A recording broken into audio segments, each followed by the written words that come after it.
Morning बच्चों, कैसे हैं आप लोग। I hope you all are fine and well. मेरा नाम है शुभम पांडे और ये मैं वीडियो बना रहा हूँ क्लास 11th बिजनेस स्टडीज़ की, जिसमें कि मैं चैप्टर नंबर 3 एक्सप्लेन कर रहा हूँ। तो चलिए आइए शुरू करते हैं। तो जो बिज़नेस स्टडीज़ का चैप्टर नंबर 3 है वो है private, public and global enterprises. ठीक है, तो इस चैप्टर में जो आपका मेनली डील होगा वो होगा आपकी पब्लिक और ग्लोबल इंटरप्राइजेस के बारे में डिस्कशन है। जितने आपके प्राइवेट फॉर्म्स थे बिज़नेस को करने के लिए, ठीक है, वो मैं आप लोगों को लास्ट चैप्टर नंबर 2 में पढ़ा चुका था। तो जो आपके प्राइवेट सेक्टर्स जितने हैं ये आपके इनके बारे में आप लोग यहाँ ने आप लोगों ने बैक चैप्टर नंबर 2 में पढ़ रखे थे। कितने फॉर्म्स होते हैं, क्या क्या होते हैं, ठीक है। Sole proprietorship, partnership, joint stock company, उसके बाद आपका cooperative society, joint Hindu family business आपको मैंने पढ़ा दिया था। अब मैं आपको यहाँ पढ़ाने जा रहा हूँ पब्लिक सेक्टर के बारे में। तो ये जो पब्लिक सेक्टर इंटरप्राइजेज आपकी होती हैं ये या तो गवर्नमेंट ओन्ड होती हैं कम्प्लीटली, चाहे तो सेंट्रल हो चाहे ये स्टेट हो। याद रखिएगा क्या होती हैं ये जितने भी आपकी पब्लिक सेक्टर इंटरप्राइजेज होती हैं ये गवर्नमेंट ओन्ड होती हैं, चाहे तो सेंट्रल हो चाहे तो आपका स्टेट गवर्नमेंट हो, या तो थोड़ा पोर्शन स्टेट गवर्नमेंट होल्ड करे या थोड़ा पोर्शन सेंट्रल गवर्नमेंट ओन करे, या दोनों मिक्स करके होल्ड करें।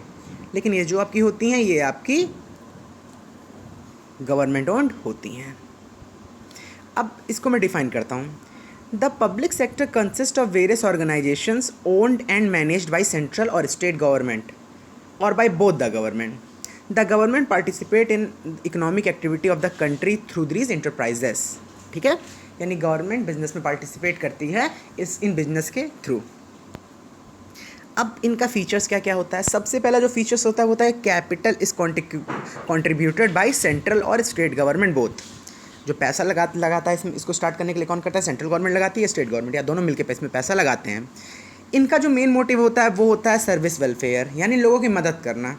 ठीक है, पब्लिक के भलाई के लिए सर्विस मोटिव इनका मेन होता है। पैसा कमाना इनका कोई मेन एम नहीं होता। प्राइवेट सेक्टर की तरह पैसा कमाने के लिए नहीं आते बिजनेस में। ये आपके आते हैं किस लिए, ये आपके आते हैं पब्लिक के वेलफेयर के लिए। तीसरा था management and control are in hands of government. जो इनका मैनेजमेंट होता है वो कौन ओन करता है, ये आपका गवर्नमेंट ओन करती है, यानी इसको मैनेज कौन करता है, गवर्नमेंट ओन करती है।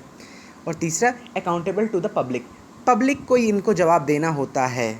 पब्लिक को जवाब देने का मतलब क्या होता है, अकाउंटेबल का मतलब क्या होता है कि कल को अगर पब्लिक इनसे कोई क्वेश्चन करती है, इनसे पैसे का हिसाब किताब मांगती है तो इनको देना पड़ता है।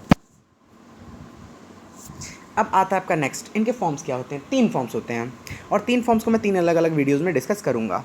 जो सबसे पहला फॉर्म होता है वो होता है डिपार्टमेंटल अंडरटेकिंग्स, सेकेंड होता है सैचुरेटरी कॉर्पोरेशन, तीसरा होता है गवर्नमेंट कंपनीज़।